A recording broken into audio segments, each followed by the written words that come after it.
Okay, thank you very much for having me. I think this fits in quite nicely, coming after Rich Rothstein's talk. So this is joint work, as Susan mentioned, with Dan Aronson and Bosch Mazumder, who are both at the Chicago Fed as well. Can you hear me? Hello? Is that better? Okay. So yes, this is joint work with Dan Aronson and Bosch Mazumder, who are both at the Chicago Fed as well.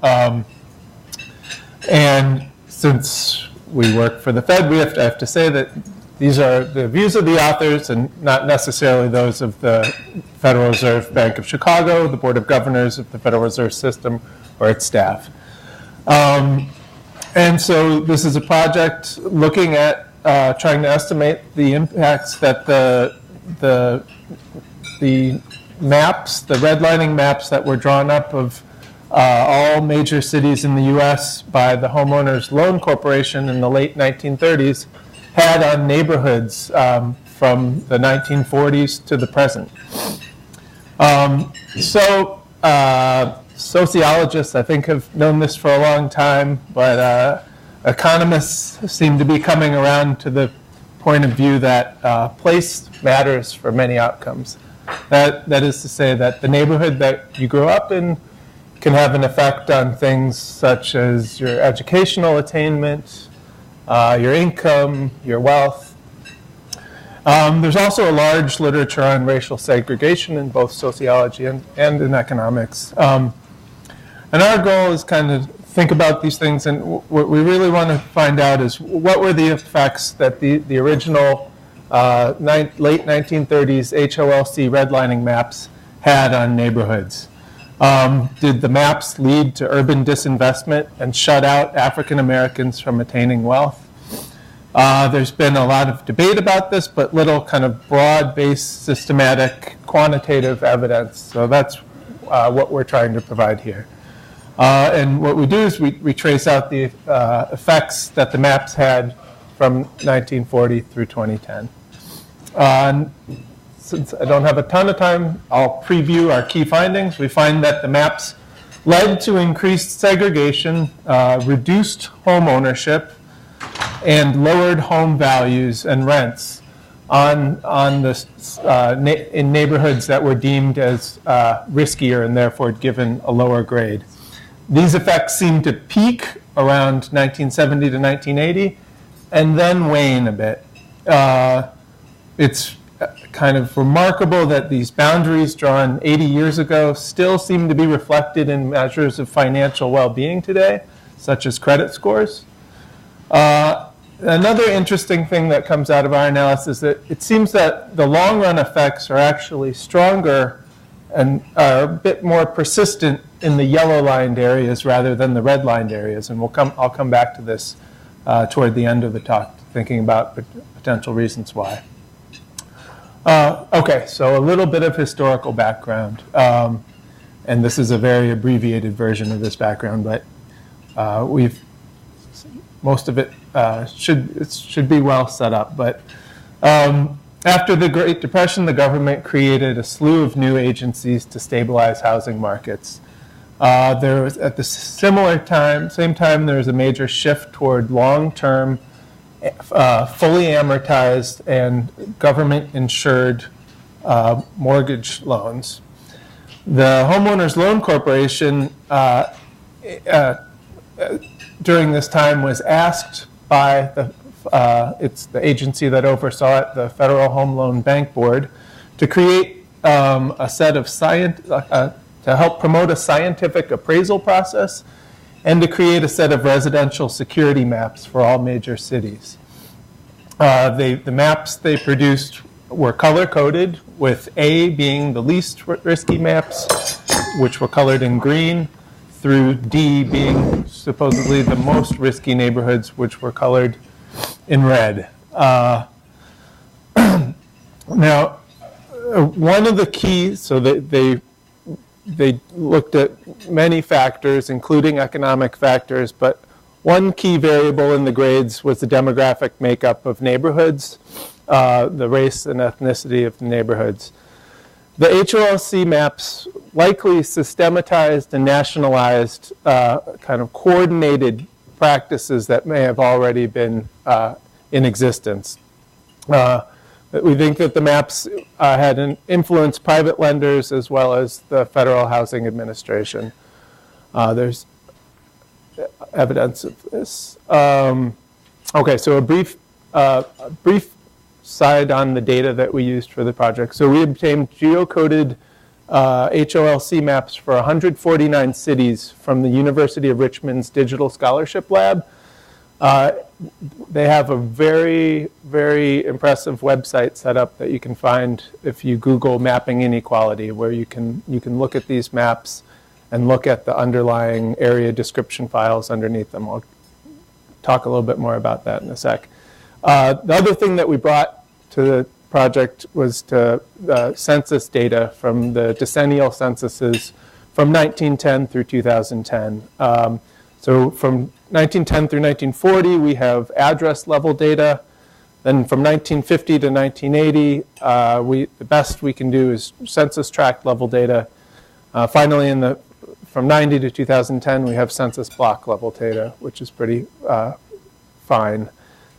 We also bring data from the Federal Reserve Bank of New York Consumer Credit Panel, which spans 1999 through 2016. And this is data based on credit bureau data from Equifax. Okay, so let's look at an example of a map. So here's the one of the maps produced by the HOLC in the late 30s for the greater Detroit area. The arrow shows you where we are in this large central core of red shaded neighborhoods. And so what they did to make the maps was they first divided cities up into lots of little neighborhoods. And the resolution here isn't quite fine enough that you can see the lines of all the individual neighborhoods. But when you're looking at this red area, this is a number of different areas that they divided the city into first. And then for each of these neighborhoods that they drew, they had real estate agents and brokers basically provide local on-the-ground knowledge, and they would go and they would create area description cards for each of the neighborhoods. So what you see toward the bottom of the slide, which is probably too small to make out, but I'll take you through it, is a couple pieces of the area description card for the neighborhood D32, which is where we are right now. So it's in Detroit, Michigan. It says the population is static. The class and occupation is laborer, earning, I think it's either $600 or $800 to $1,500 per year. And then you see in the line C, the share of foreign families is 85%. The nationalities are Polish concentration with mixture of Southern Europeans. And then it says Negro, and there's a blank. They filled in 10% for there. And then there's a free text section on all of these area description cards. And the one for this neighborhood is at the bottom of the card, and it says high foreclosure, unreliable class of tenants, slum area, fire hazards, vandalism. Here's an example. Here's where I can show you a whole area description card. So this is one for a neighborhood in Tacoma, Washington. And I've circled at the bottom, it received a D grade, the riskiest grade, red. There's a set of detailed housing characteristics that they've filled out here. So such as the age of the housing stock, the state of repair that it's in, prices of recent sales. And then here again, there's this fill in the blank that says Negro, yes, 2%.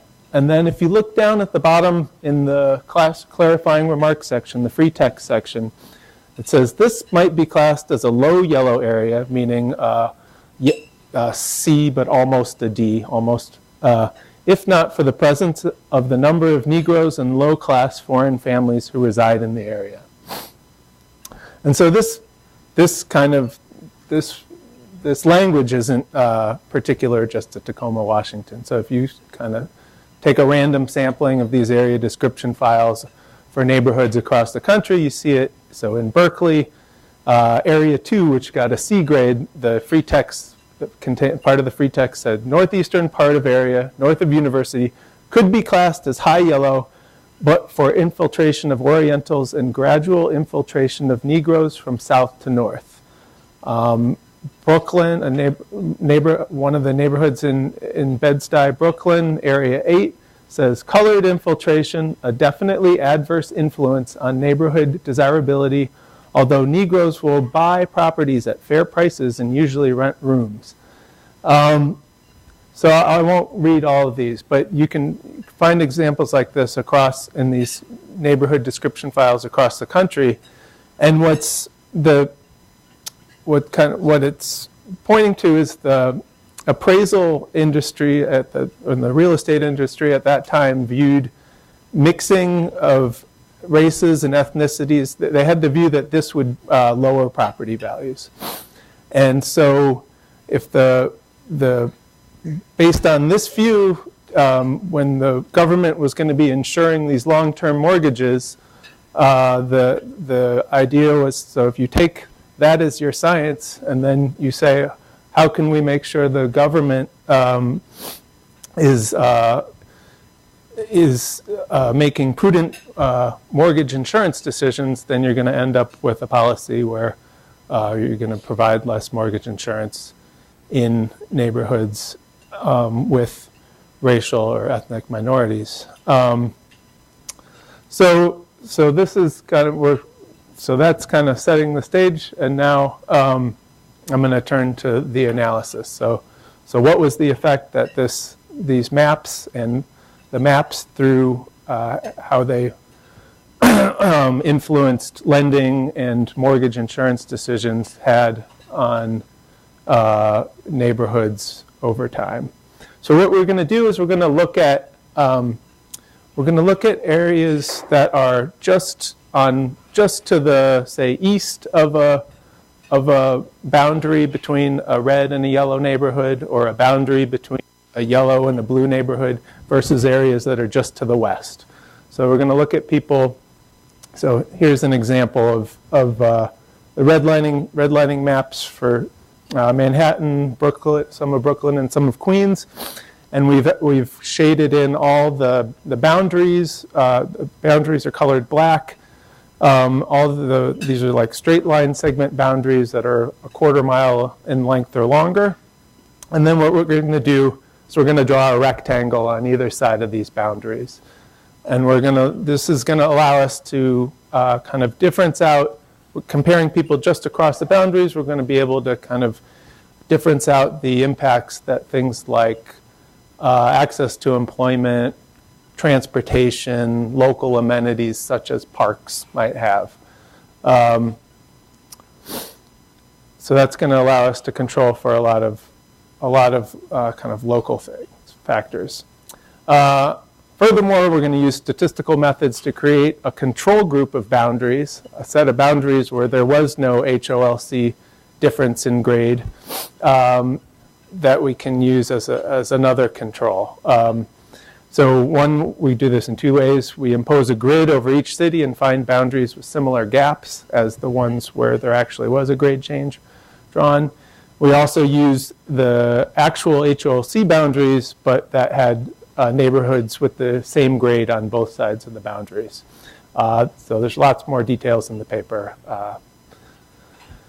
So I'll start with the impact on segregation, and the way we're measuring segregation is just the degree in the difference of, so you take the fraction of residents that are African American, say on the D side, or say on the C side, and subtract the fraction of African American that are African American on the B side, in these areas very close to the boundaries. So what this is showing is that, and then so those For the actual grade change boundaries, those will be shown in blue, and then our control set of boundaries that don't have a grade change are going to be shown in orange. And so what this shows is from 1910 through 1940, we have the areas just to one side of a CB boundary have the same share African American as the other side of the CB boundary. Starting after 1940, so the maps are drawn in the late 30s, the share of African Americans on the lower graded side start to rise compared to the higher graded side, and in our control areas, no differences emerge there. So it's not just that there are particular observable characteristics that are that were driving this. So this gap rises through seems to peak in 1970, and that's at about 8 percentage point gap. So the C side is 8 percentage points more African American than the B side, and then it wanes a bit, and it's from 90 to 2010, it's about 2 percentage points. If we look at the red line, the red versus the yellow, the D versus the C, there we see that already in 1930, before the maps were made, there was a gap where they end up drawing the lines. So the lines appear to be drawn where African American neighborhoods already were, but what we see after the fact is that in where the lines were drawn, we see that gap increase up to about 11 percentage point gap. So the lower graded, the D side is about 11 percentage point more African American on average than the C side. And whereas the controls go, the gap fades away to about 0 by 1950. So these effects seem to peak around 1970 and then kind of wane, falling back to about 4 percentage points by 2000. Looking at home ownership, the effect is in the other direction, but it's a similar story. The D side of these DC boundaries have about 4 percentage point lower home ownership rate. And that persists through about 1980. And then in that gap kind of shrinks a bit in the 90s through 2010. However, on the C side of these CB boundaries, there's a gap of about 6 percentage points. So the home ownership rate is 6 percentage points lower on the C side, and that seems to persist to the present day. There's a similar story for house values, for both the D side of the DC boundaries and the C side of the CB boundaries being about 20% lower house values, and this seems to get mitigated somewhat for the DC boundaries, so mitigated for the redlined areas, but a little bit less so for the CB, for the yellow-lined areas. So I'm turning to credit scores. So for credit scores, we don't have credit bureau data from the 1930s, but we do have this credit bureau data that runs from 99 to 2016. And here you see that there's a gap of about maybe 5 credits. These are Equifax risk score. There's a gap of about 5 points, credit score points, with the D side being lower than the C side. And for the CB boundaries, there's a gap of about more like 10 to 15 points, with the C side being lower than the B side. Similar story if you look at a fraction of residents with the subprime credit score, which is 620 as Equifax defines it. So one thing we're wondering is why these different effects between DC and CB. And we came up with a couple possible stories. We haven't figured out great ways of differentiating between these stories, but these are all things that we've been thinking about. So one story is that the Fair Housing Act of 1968 and the Community Reinvestment Act of 1977 were successful in kind of remediating the D neighborhoods, but not as, didn't target the C neighborhoods as much. Another possibility is that the HOLC grading had more bite in the C neighborhoods than the D. Maybe lending was already restricted in the D neighborhoods before the maps, and so there's kind of less information revealed there than about the C neighborhoods. Another possibility is that is this kind of spatial investment story. So the D were quicker to redevelop than the C, possibly because the D tended to be closer to downtown, and when kind of gentrification and redevelopment started happening in the 90s and 2000s, it kind of spread outward from the downtown area.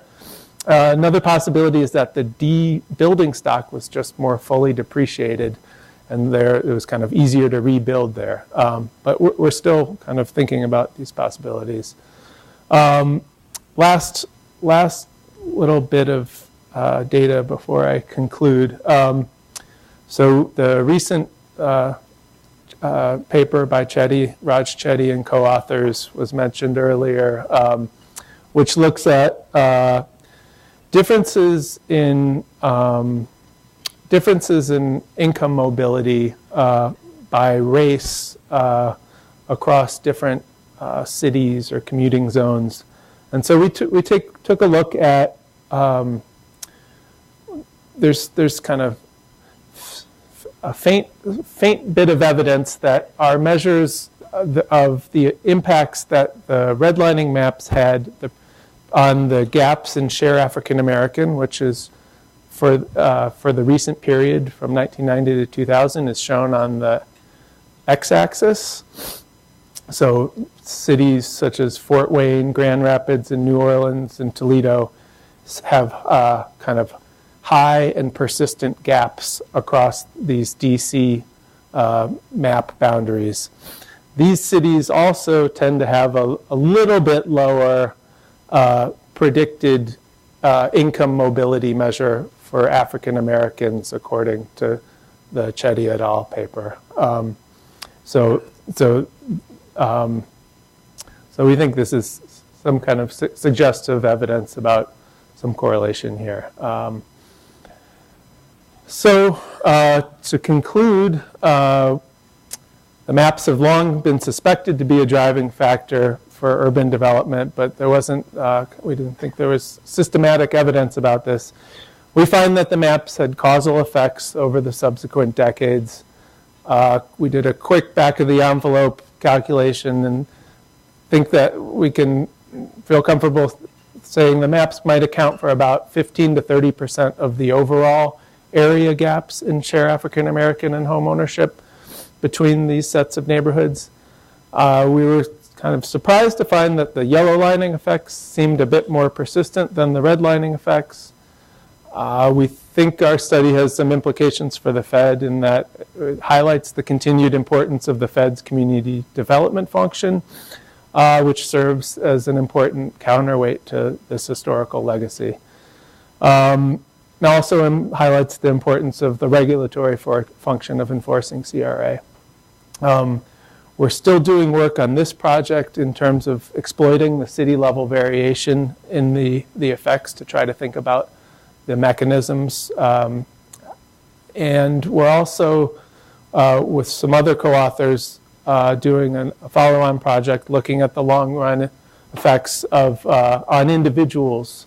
So people who were children in the 1940s and what impacts the maps may have had there. So these are people we can link to later data. So thank you very much, and I'll conclude.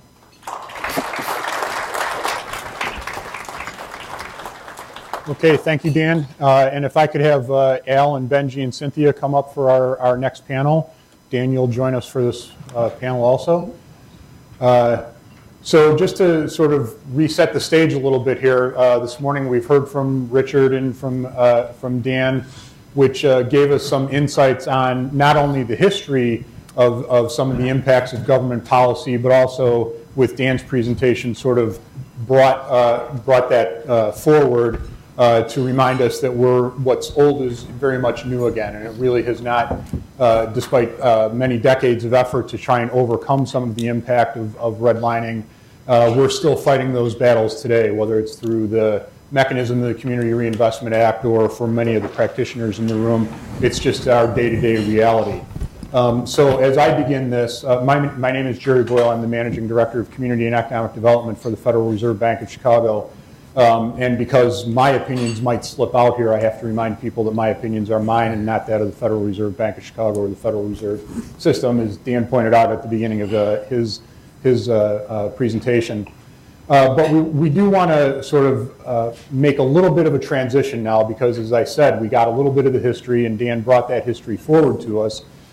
But if I had the opportunity to sort of extend the name of the conference from Tools Toward Market Restoration, where growth and opportunity converge, I would add to that where growth and opportunity converge for the folks who live here, for the folks who live in the communities that we serve. Too often when we're talking about trying to restore markets in areas that are underserved, what we really end up talking about is trying to get private developers to come back in and do what they do. And so a lot of community development practitioners are getting very good at chasing subsidies, making sure that they can maintain those subsidies, and figuring out very complex financial deals that have those incentives layered one on top of another so that they can produce a few housing units here and there. And it's always seen as a win when you get those units placed in some of these communities. As Alicia referenced earlier in her comments, we recently did a paper with the Funders Network in which we found in a number of what we call industrial cities, even cities that were outperforming their peers across the country in terms of restoring at least a labor market and creating jobs and doing those things that for a generation has been the holy grail of economic development, and that is job creation, full stop. What you find in those cities that are outperforming their peers with regards to job creation, you also find the largest increases in poverty rate, in rent burden, all of those kinds of things, so that you see even in cities that are quote unquote successful, you discover a sort of a hollowing out process that is happening even there because the growth that is happening is not really benefiting incumbent residents so much. And so there remains this challenge, and while Richard said that gentrification is not really an issue, we may be able to take that up as a part of our discussion. We do find that if a city is not being very strategic in its approach to not only encouraging growth, which we find is a necessary but insufficient component for success in community development, but if you're only paying attention to the growth, you tend to be ignoring the opportunity. That is, all of the human development that happens in education and job training and that kind of thing. We find that in a lot of cities, those are two separate discussions that all too often fail to intersect. And so part of what we want to do with this panel is take that from the historical and the economic to the sociological and the practical. We want to make sure that we understand the impact of some of what we've already talked about for the people who are living in these communities, and also to begin to discuss what's being done now to make sure that we get both growth and opportunity in these communities. So with that, I'm going to need to go to my glasses here to make my introductions. Again, if you have the app, the biographies for all of these speakers are in there. But I'd like to introduce Alfred Young, who is the Arthur Thurnau Professor for the Department of Sociology and Department of Afro-American and African Studies. He's also the chair of the Sociology Department at the University of Michigan. Benjy Kennedy is the Managing Director of the American Cities Practice at the Kresge Foundation, and Cynthia Miller is the Director of Mission Investing for the Kellogg Foundation. And so to start, I'd like to give each of the three of you, we've already met Dan, of course, through his presentation, but if I could have each of you sort of introduce yourself with an eye towards what we've heard this morning, but also sort of making that transition to the sort of people side of what we need to do to address what we've heard so far this morning. Cynthia, can I start with you? Start with me? Well, thank you.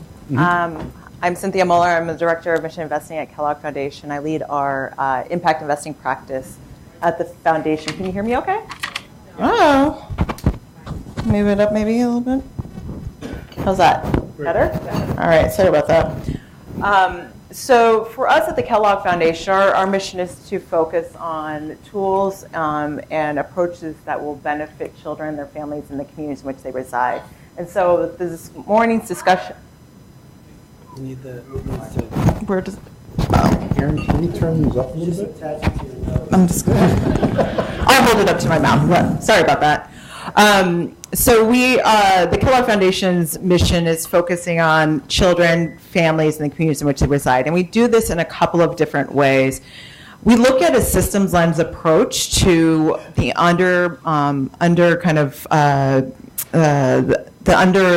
the issues that really kind of drive poverty, racial disparities, and this continued persistence of driving low-income communities into kind of their corner.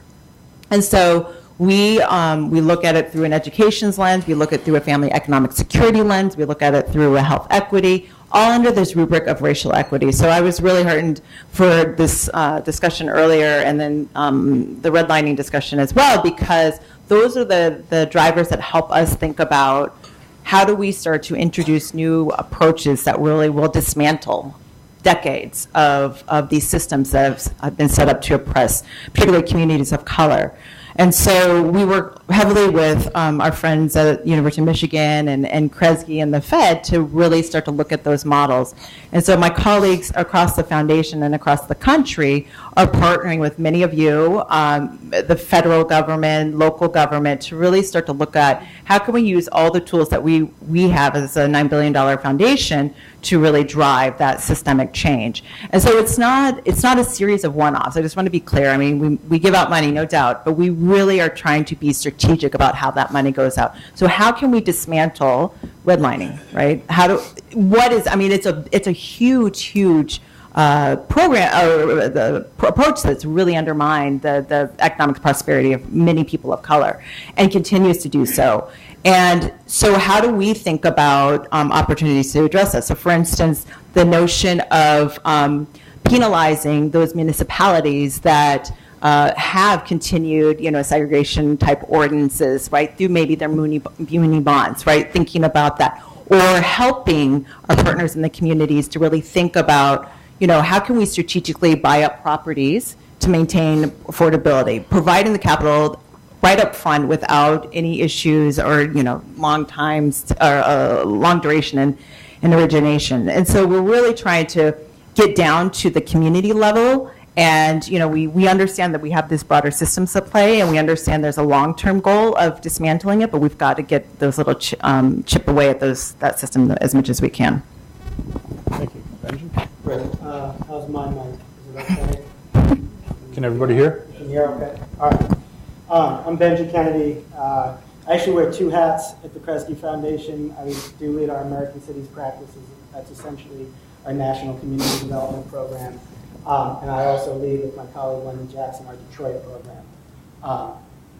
For those who don't know, Kresge, we're based here in Detroit, have been for more than 90 years. We are, like the Kellogg Foundation, one of the large private foundations in the country with assets approaching $4 billion. So we make grants of about $150 million or more a year. And then on top of that, do a good amount of social investing through a variety of different tools through our social investment team. We work nationally. We do a little bit of work in South Africa, but largely we work domestically, nationally across the country, in cities across the country, with a real commitment to expanding opportunity for low-income people in urban environments in America. I think the one sort of distinction about the programs I lead at the foundation versus some of my other colleagues on other program teams is that our programs are very place-based. Obviously, where am I going to put it? I'm sorry, I'll do it. Well, obviously, our Detroit program is place-based. That is one of our biggest programs at the foundation.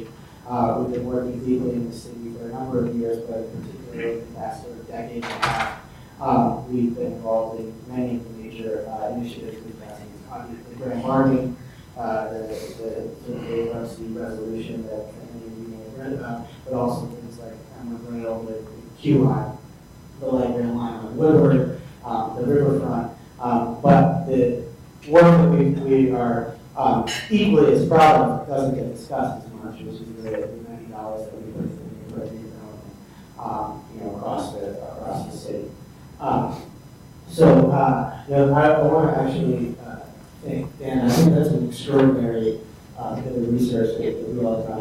It's amazing to see that. It's frustrating to see. It's very hard to see that. I don't have a law degree, but when I see that, I think about harm and causation and clear intent. I figure someone ought to be sued. But we don't do that at the Kresge Foundation. So, our job then is to figure out how to sort of arrive at the reparations and the reversal of injury and harm done by the sort of policies that go on to advantage sort of unpack. And the best way we know how to do that is in the context of very specific interventions in very specific places. Detroit, and then to some extent in Memphis, New Orleans, and other cities across the country that we work in through the American Cities Practice. Guess I'll follow practice here when I remove the microphone. Good afternoon. Again, I'm Al Young. One minor point of clarification. I'm the former chair of the Department of Sociology at the University of Michigan. Former such that I can join conversations like this. It's indeed a pleasure to be here and back in the project of discussing ideas.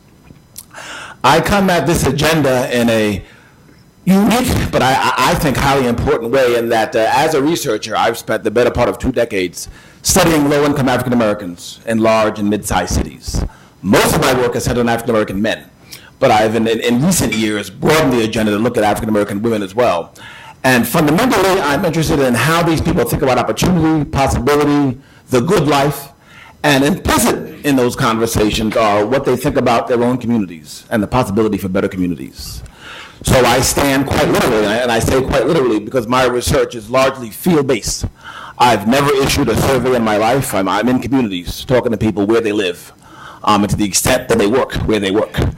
And so I bring to this conversation a perspective about people who are the recipients of some of these policies, programs, acts, and I try to respond back to the conversation and say, here's what they're thinking, that in some ways is aligned with some of the initiatives that are unfolding about making their lives better and creating opportunities for them, whether it's home ownership, better employment. In some ways, how might their thinking corrupt what might be in the agenda imposed upon them from externalities? And a lot of that has to do with realizing how do they make sense of their own histories and communities, how they determine a sense of interest, values, and objectives, and what community means to them. That doesn't always fit neatly with what external parties, even sensitive and responsible and caring parties, may understand to be healthy community. The best way to put that is much of my work has taken place in Chicago, Detroit, Ypsilanti, Milwaukee, Minneapolis. And what I'm struck by in all the cities I've been to and in the conversations I've had with people in these spaces is they very much understand and feel committed to the places they're in, even if by objective measures they are problematic places. In large part, these are the only places they've been to and that they know. And they've navigated these places over time. And I was trying to remember the exact words of the cliche, the devil you know is better than, you get the point. But for a lot of folks, the notion that where I am, where I've been is what I know and what I want to see better and improved makes for some interesting challenges to thinking about gentrification, both in terms of who else is brought into spaces, what that might mean to rupture people's sense of what's familiar, comfortable to them, and trying to get them to go elsewhere, right? Which for them then creates anxiety, concern, questioning of how they'll navigate spaces they're not familiar with. The second point of emphasis, and one that I think is more pertinent to this audience, is the extreme disconnect between policy and the lives of people. Put in short, many folks don't always understand, can't make sense of the way in which institutions, agencies, programs intervene in their lives. The presence of a bank, the presence of capital resources for many folks means the intrusion of parties to make this place better for somebody else. And it means there isn't always the space to educate, inform, and engage community residents about change and their stake in it. There's not a single person I've interviewed in 20 years that misunderstands the term gentrification. But on the ground for them, gentrification means a better place for somebody else, even if it's in the space that I'm in right now. And I pose that as thought work for us to do today and tomorrow.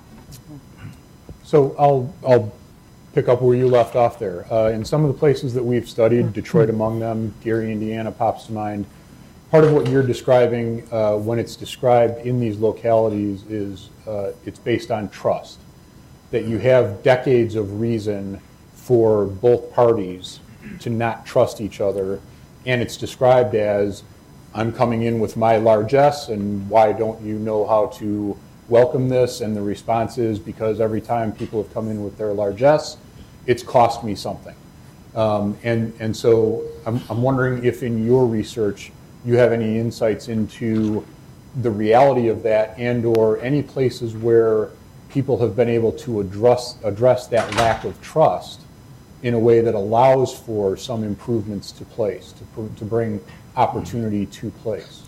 The second question, I'm hoping the other panelists might have more information, because I can't say that there's been a lot on the ground that I've seen that has enhanced or exacerbated trust. And it doesn't mean there isn't the spirit to do so.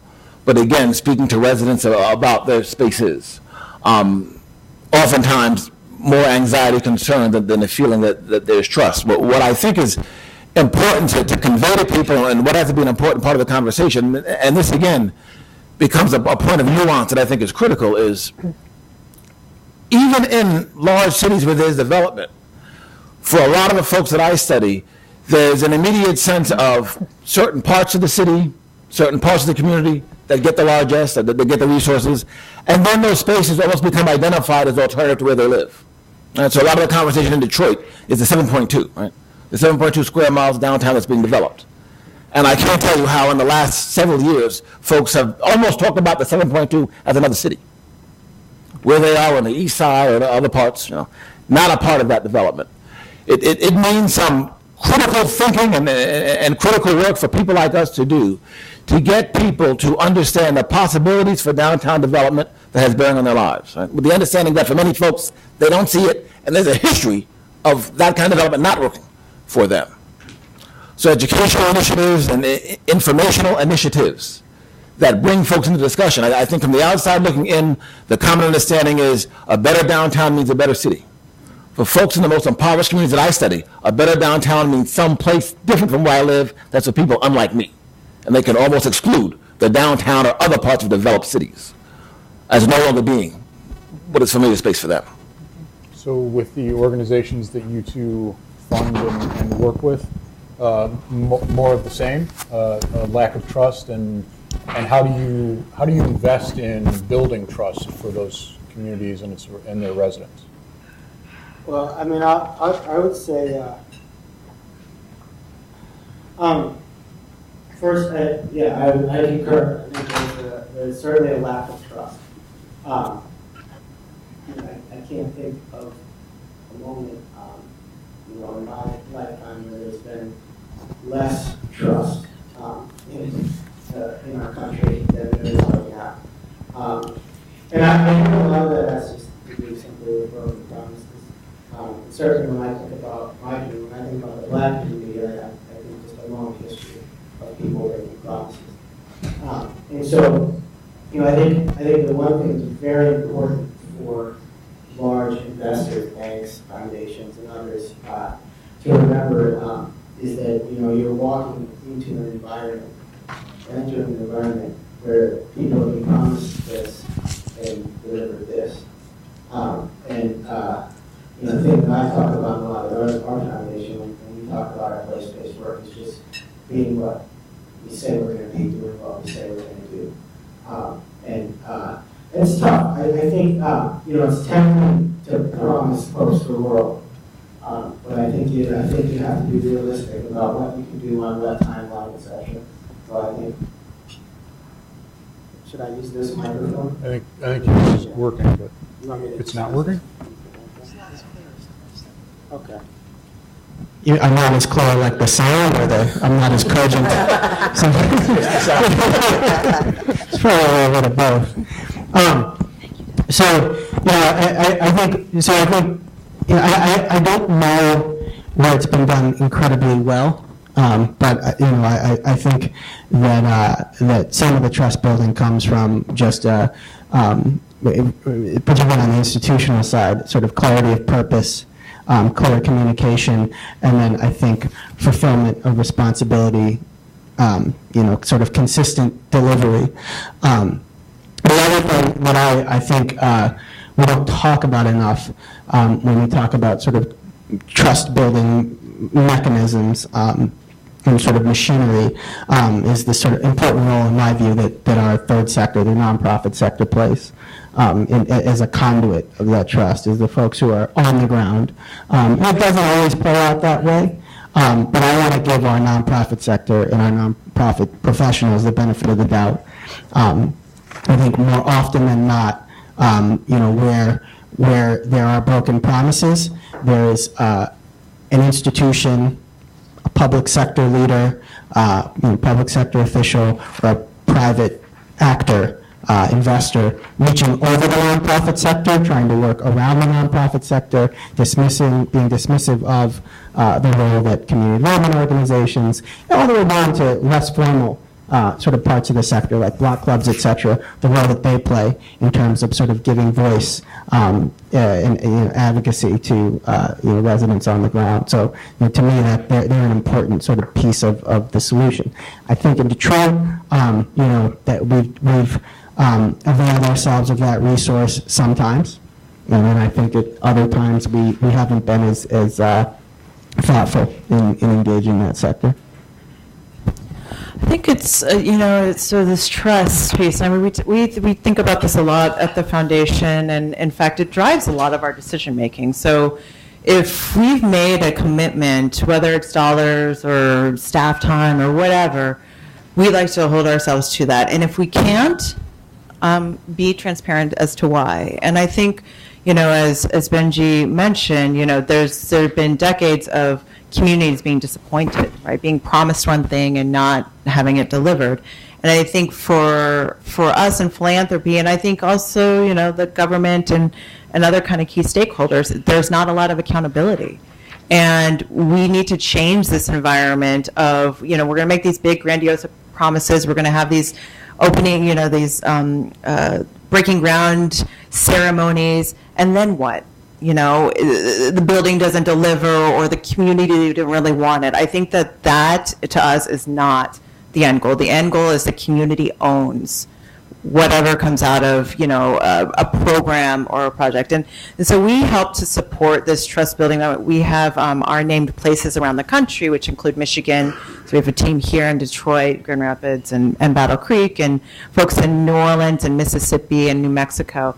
And those teams represent people from those communities, in many regards, who worked at nonprofits or even maybe have been recipients of some of the great services a lot of the nonprofits had provided in those communities. So I think for us, it's really making sure that we are engaging with the community, with people from the community, and not trying to airlift people in. And so I work on the national, and I trust my team members in our communities. I go to them before I make any kind of judgment call in a transaction. If I'm going to approve it or deny it, I go to them, they go to their community members. So we have this feedback loop to reinforce this commitment.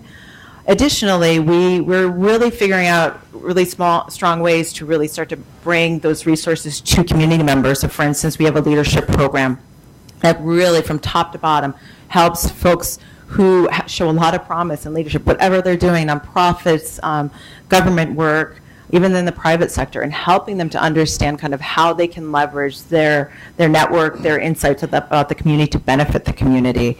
And, and these are ways to get at that. But I think at the end of the day, all of us in this room have to hold ourselves accountable, whether we're successful or we're not. If not, then, we're just going to go through the cycle over and over again. Right. So my next question, Dan, I hope I'll be able to invite you back into the conversation as well, because one of your concluding observations was your research leads you to the conclusion that place matters. There's a sort of an underlying debate in the community development field that has been going on for some time that, particularly with regards to federal funding, we need to make a decision about whether we invest more in place or do we invest more in essentially cash transfers to individuals so that they can make their own choices, move to their own opportunities, and be free to do whatever they'd like to do. And both of those strategies run up against a lot of obstacles. And so I'm going to put it to the entire panel, but maybe, Dan, you can extend some of your comments about what you found in the research with regards to what you mean by place matters. But then I'd like to hear from the rest of the panel about this notion of whether or not that's a useful debate to engage, or if it's simply a false dichotomy to think you have to do one or the other. And again, as we circle back to you, Professor, if we could sort of elaborate on whether one of the challenges there is that we fail to properly value the social networks, not just the individuals, but the networks that individuals belong to when we say the best opportunity is to move you to someplace else. So, Dan, if you wouldn't mind, I'll start with you on that with regards to what the research tells you. Yeah, so I think, and can everybody hear me okay? Everybody hear it okay? I think so I don't think that the literature, the economics literature at least, has said that place matters more than cash transfers, or I don't know of kind of a study, not off the top of my head, can't think of a study comparing these two things directly. And so, yeah, we shouldn't say, I think maybe sometimes it's getting overstated, but it's that I think for a while the literature was kind of finding no effect of neighborhood on things like test scores or labor market outcomes later in life. And there's been recently the literature, in a number of studies in literature have found kind of these neighborhood effects kind of incredibly identified ways. So it's more of a recognition in the literature that neighborhoods matter rather than saying that neighborhoods matter more than cash transfers or grants. Okay. The notion of valuing social networks in communities. I argue there's a great deal more work to be done. So in the first case, I think we've got a long way to go to understand precisely what neighborhood-based social networks are in highly disadvantaged communities. There is still, in my reading, too often an extreme read of certain collectivities, certain kinds of networks inherently problematic, gangs, what have you, and do they cause problems? Yes, they do. If they're the only form of social connection or one of the few durable forms of social connection, then they matter. And we knew that in the 60s. Right? Yet a lot of folks got angry, afraid, concerned when gangs were delivered resources to make things happen. And I would totally not support a blanket investment in all kinds of social network. But it means thinking carefully about how people live their lives in these communities and what kinds of bonds are formed. And we've got to rethink the whole question of what a network means in a socially deprived urban space. The other part of the question, I'm thinking about the sort of investment in place versus cash transfers. I wouldn't argue it's an either or. Again, I'm not surprising anyone as a professor to say there's more homework to be done. I'd be out of work if we'd already done it. But jokes aside, I think we haven't quite understood what a cash transfer means for certain potential recipients and what they argue around wanting to have more control of their economic destiny or fortune. Right? Put in other words, putting cash in the hands of people is an important step in the quest to allow people to feel empowered, privileged, agentic. They've got to act and respond to a community that's got some capacity for resource development too, right? So it's place and person in hand. And I don't think we've quite figured out a way of connecting the two in our approach, in our theorizing, as well as in our policy. Have we begun to figure it out? Well, I don't know. I think that is a raging debate. It's certainly in philanthropy. I think on the programmatic side, you'll get differences of opinion. I agree. I'm a both and for sure. But I get a little worried, candidly, when I think that there's a sort of dismissiveness of the importance of place in the built environment. And because I think rhetorically it's easy to go to a place. Well, it's about people. It's not about the built environment. But I will tell you, I grew up in Dorchester, in Boston.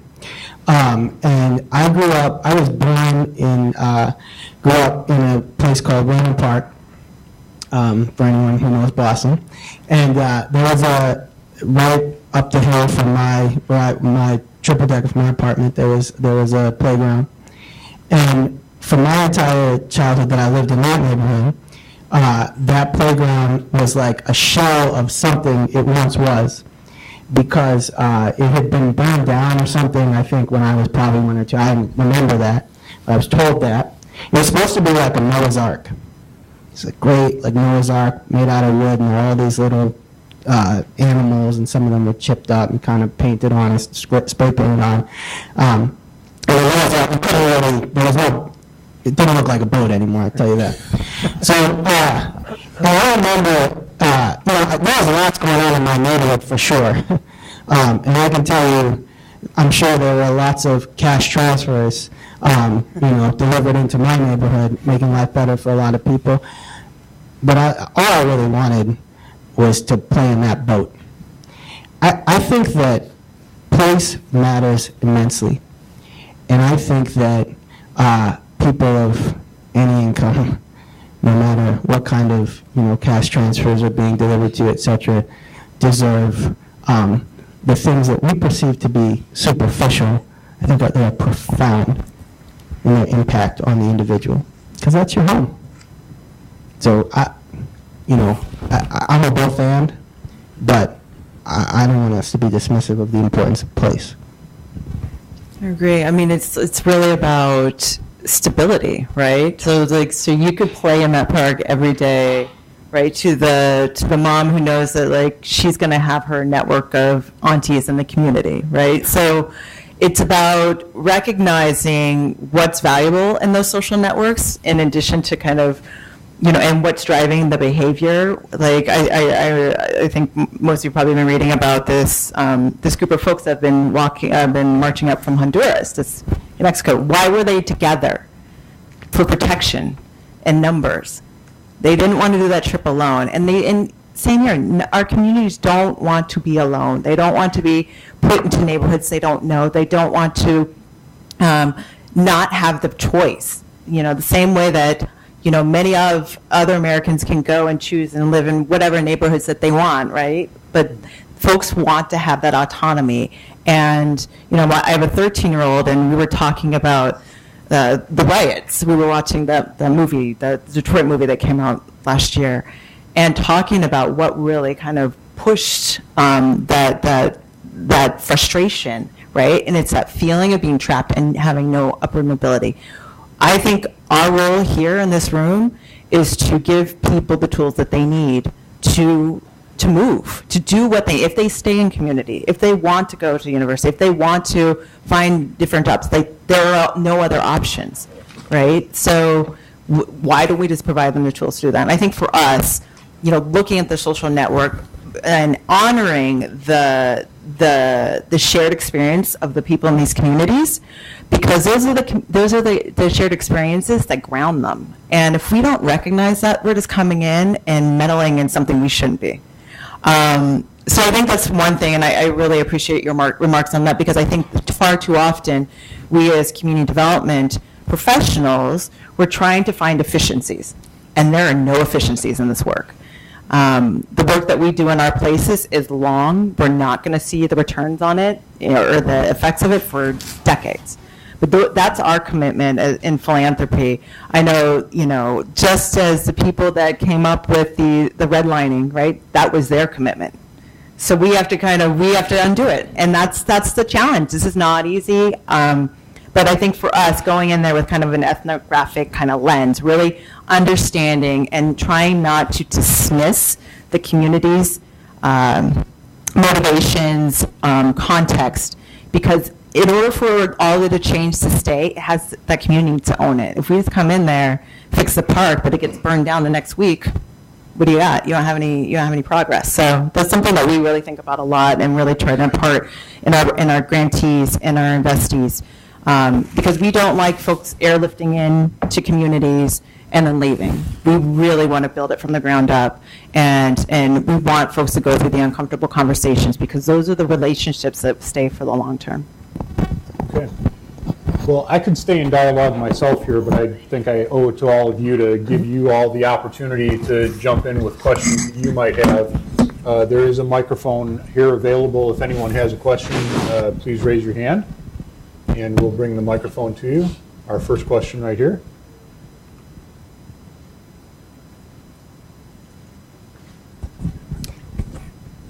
Thank you. And if you could introduce yourself, please. Sure. My name is Pete Saunders. I'm an urban affairs contributor with Forbes, and that's what I'm coming and representing at this conference as, but I'm also playing an economic development director for a community in the south suburbs of Chicago. I just wanted to make a quick comment related to the people versus place-based approach. I have had an opportunity in my career to work with LISC, the Local Initiative Support Corporation, and the quality of life plans that they did. I'm sure you're probably very familiar with them. And because of that work, I think I would agree with the both and approach, but I think that work was outstanding in its ability to be participatory, to bring people to the table to prepare for future development in their community. So I think it helped in building individual opportunity, but recognizing place as well. The only downside of it was the fact that much of that work happened as people were anticipating new development coming in, and in the aftermath of the Great Recession, that did not happen. And so that was one of the downsides of it. But I do think that I'd encourage nonprofits to revisit, look at that approach, and see what they could do to kind of replicate that in more areas. Great, thank you. So I wanted to go back to the I don't think so. Thank you. So I want to go back to the presentation you made, Dan. Yeah. I teach urban planning at Wayne State, and we have guests coming in who are leaders in the community to offer seminars. And a dominant narrative that comes out of these seminars, and one that I want to start with, based on your presentation, is the government is the enemy. And so if we are in a democracy and we want to act as citizens, and we want to have solutions to these structural problems, and I want to ask this question to all of you, is how do we speak about the problems that government has created, but then also see government as a solution to these problems? And what do we do? What steps do we take to get there?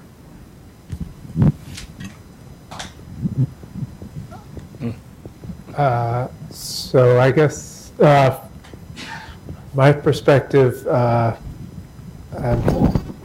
don't have a great answer. I've been trying to do research to learn about these problems, so it's, I guess, a very small part, but I'll turn it over to the others on the panel. So I'll be a bit more general than perhaps you'd like, but it's a first step into this. I fully understand and recognize again on the ground that lots of people see government is the problem. I think it's also the case for many African Americans that they see government as indelibly tied to the solution. Right? So government is always in play. I think there should be a greater effort to acknowledge mistakes, problems, challenges made in the past by government officials, by government leaders, as well as this very important claim that things will take time. Right? And we're talking about healthy community development, healthy investment in communities. Many of the folks that are here, that are there now, may not live long enough to see it. Right? And that poses a challenge to tell those people that very thing. But it's an honest statement. Right? So honesty about history, honesty about what a successful agenda will entail in terms of how much time it will take for it to unfold is a first step. But one I think can take some comfort in the notion that for black folks in particular, there's no illusion that government isn't always there. I will add that I think some of it depends on what level of government you're talking about, because I've been heartened by the way some mayors and local leaders, city council members, et cetera, throughout the country are leading. I think right here in Detroit, I think Mayor Duggan has put in place some interesting new positions, district managers, within the Office of Neighborhoods, and different ways of engaging the community, through certain types of positions. I was just in Minneapolis, St. Paul, never to be called the Twin Cities, by the way, apparently. I think they have some interesting new positions that are all about engagement. I think to some extent local government is starting to wake up to the importance of sustained and real and institutionalized engagement with community. And I think that will only serve to sort of help to resolve that tension or that conflict that you've lifted up. Yeah, there's been some interesting work done kind of modeling the truth and reconciliation out of South Africa. So in Maine, for instance, a large portion of indigenous Native Americans were taken from their families and put into boarding schools. Decades of just abuse, and they stopped it in the early 80s. And over the last 10 years or so, actually having truth commissions. And it's a very laborious process, but I think that's a way to really start to rebuild trust. It's this acknowledgement. We see what these communities have suffered. Yes, we as governments have been a part of that, but we are going to acknowledge it, put it on record, and then use that as the opportunity to build. And I think you're absolutely right. Folks see it as we need the government, but we also know the government is not great. And I think there are ways, you're seeing this in small pockets. So for instance, in Seattle with the waiving of all the marijuana offenses for folks that were arrested for that, to some of the great stuff that's coming out of Arkansas with the new museum that just was open. So I think there's an acknowledgement factor in allowing that opportunity to share those experiences, but then get to work. Right. So how do you take that opportunity and really start to focus? And I think, we're seeing an interesting wave of a new leadership and the next gen of policymakers and advocates who are much more networked, much more nuanced, and have access to information and history in a way that I know I didn't pre-internet. And so I think that really changes that dynamics and doesn't allow for folks to kind of sugarcoat or try to dismiss when you have, virtually all the information at your fingertips. So, Susan, correct me if I'm wrong, though, we also have a panel coming up tomorrow that sort of addresses the ways that local governments are actually now hiring people for the purpose of being inclusive in their economic development and inclusive in their community development, I think in part, to overcome some of that sentiment in communities, right? Yes. One of our gifts at the Fed is that we communicate telepathically. That's exactly what I was thinking. And to your question, I know we didn't answer it completely. Might come back tomorrow because that's what we're talking about. Great. I know there's a question here, and then a question from this woman, and then we'll probably have to cut it off. Yeah. Hi, my name is Gerry Boyle, and I'm the Executive Director of Metro In-Home Solutions. And we're a residential building company specializing in making homes accessible for elderly adults and persons with disabilities. And you spoke to Professor Young about the young men that you deal with, and you spoke about some of the the all of you spoke about some of the disenfranchisement in the community. Well, in Detroit, where I grew up, the community I grew up in, which is Lower East Side, we have a phenomenon that's probably national, but in that community, I service a lot of elderly women. There's certainly a dearth of young men, and my peer group is almost non-existent because some left a long time ago, some are kind of leaving now before they reach the age of 70. So a lot of these elderly women are trying to hold on to homes when they were first generation purchasers, my parents.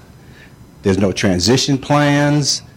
Long story short, those homes are very quickly becoming vacant lots, and they're trying to stay in their homes. And I know each of your foundations have specific goals, targets, but are you considering the nexus of the healthcare system and those things that help people stay in their homes? If you ask 10 people, 9 of them will say they would like to stay in their homes, but they're not able to. And then they need all of these other social and economic things in their community to make it viable. And are you considering any initiatives in that regard in terms of just, and they have tremendous needs from roofs to the basement. And I'd like to hear if you're looking to do any of those things. We definitely, it's something that we have thought more about over the past few years. Giving people the opportunity to age in place, I think, is important to us. I think there are the interventions at the kind of parcel level, and I'd love to hear more. I mean, I think if there's a sort of systemic solution, then that's something that we'd be interested in hearing more about. We've worked with folks like Presbyterian Villages of Michigan to do some projects, but it's not quite what you're talking about, where you're actually keeping people in their home.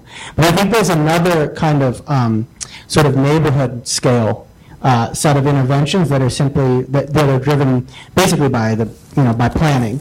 Because it absolutely there's the parcel level intervention, but then is there a neighborhood that allows someone to get what they need to walk out, feel safe, have amenities, services, etc. within reach, within walking distance. A sort of urban neighborhood that allows folks to age in place in, say, European cities. Which, if you spend a day in any major European city, and that is the most distinct difference. One of the most distinct differences to me is how people can age in their community in a way that we just can't accomplish here in the United States. And it's much more challenging when you have the kind of single-family home, sort of somewhat suburban style kind of planning that you have throughout a lot of Midwestern cities. But it is something. So I think there's a sort of neighborhood. There's the block scale, the parcel scale intervention. Then there's the block or neighborhood scale intervention. We tend to kind of play more at the neighborhood scale and trying to make sure that we're investing in safe, healthy, walkable plans and the implementation of those plans. And I think again we have a great planner in Detroit, in Maurice Cox, who's got some really thoughtful kind of ideas about that. But it is a really important issue, and I actually think the kind of demographic twist you laid on top of it is a fascinating one from a sociological standpoint. Yeah, there's a number of initiatives that have been in play, particularly around folks who are aging in their homes and how to support them. So years ago, I did a partnership with ARP that actually launched, I think, about a $75 million fund that was looking at innovations and also strategic investments into communities that allowed aging individuals to stay in their homes, providing mobile services, connecting them through different technologies and things like that. for us at the Keller Foundation, as our primary focus is around children, we are very closely watching the intergenerational aspects. So a lot of, grandparents are taking care of their kids in some cases and their grandkids and vice versa. So we're looking at ways that we can help to maintain those familial networks in home, because those are very valuable. And so thinking about how can we bring those technologies to that so the kids that are in the home can interact on a regular basis with their grandmothers and grandfathers, but here in the grandmother situation. So we're looking at that, and I think the opportunity as we think about, the big bad Amazons and the Ubers and how we think about those technologies to benefit folks who don't have mobility, and how do we help to push the price point to actually be accessible for all versus just those that can afford it. So that's one of the things we're really, really excited about and really look forward to partnering with others on. There's also, I think, an interesting model in Milwaukee. There may be some people who can relate this better, but the St. Anne Center for Intergenerational Care really started with this premise of so many women in the neighborhood needed to be working, and yet they were the primary caregivers for both adults and children. And so they set up this center as a place for daycare for both sets. Nice. And that center now has become essentially an anchor institution in that neighborhood. It's become one of the largest employers in that neighborhood. It's incubating businesses that are suppliers to that center. Nice. It's an interesting sort of growth of what was originally just trying to solve one problem, growing into solving a number of different problems as well. So I don't know if we'll have an opportunity to elaborate on that a little bit further later in the conference, but it's an interesting sort of similar challenge in the way it's been addressed. So we had one more question. Yes, ma'am. Hi, good afternoon. My name is Angela Barbash. I'm with Revalue in Ypsilanti. We're an investment advisory firm that serves impact and local investors. I'm also the board chair of the National Coalition for Community Capital, which came together because over the last 5 years, 37 states have changed their laws to allow individuals to invest in businesses in their own backyard without being held up by federal registration requirements. So it's a massive movement, grassroots across the country. And I want to go back to something that you had said, actually, about the community owning the projects that are happening in their own backyard, and the idea that this is an ownership revolution that we're talking about at housing and in business. And so I'd love to hear from your perspectives, what barriers or challenges do you see to this place-based investing movement, both at the institutional level and if you see anything at the individual level? And what role does your organization, or do you see your organization playing in supporting the recreation of a local capital market that has participants all the way from the $25 investment for those who are just starting with investments all the way up to the larger institutions? Thank you. So a set of questions that could probably be its own conference that we're going to have to handle in a sort of lightning round fashion here. So if we could maybe hit some highlights and maybe continue the conversation as we go forward then. Yeah. So for us, we're really looking at how do we actually democratize access to capital, both for folks who need it and then also the investors, so that all of us, don't need to have assets over $1 million in order to invest in local businesses or what have you. And so we have a few initiatives that are supporting that. We're also looking at, we have a number of transactions. Actually, we just approved one where we are looking at kind of community ownership projects, not necessarily co-ops, but really, where the community has a stake and it has, accountability play. And that's something that we're starting to see flourishing across the country. And I think those will be more models that folks will reference. We've also done a number of kind of demonstration pools around entrepreneurs who might not have access to capital. So we have here in Detroit the Entrepreneurs of Color Fund, the JP Morgan and Rosie and others are all in, and we're actually replicating that nationally because of the great work that we've been able to see here. So I think there's a couple ways to really, for us to engage and to demonstrate different models for other folks to adopt, but to really demonstrate the kind of perceived risk or the fallacy of the perceived risk in some of these communities. And that's what we're really trying to dismantle. And I think, I think that's where there's a lot of work to be done, and we welcome partnerships with folks in the community. That's enough. Yeah, thank you. Benjy? I mean, I'm kind of old school on this one. I still like the idea of home ownership. If you're just simply talking about people having a real sort of equity stake in their community, I still believe that is a better, more consistent means to that end.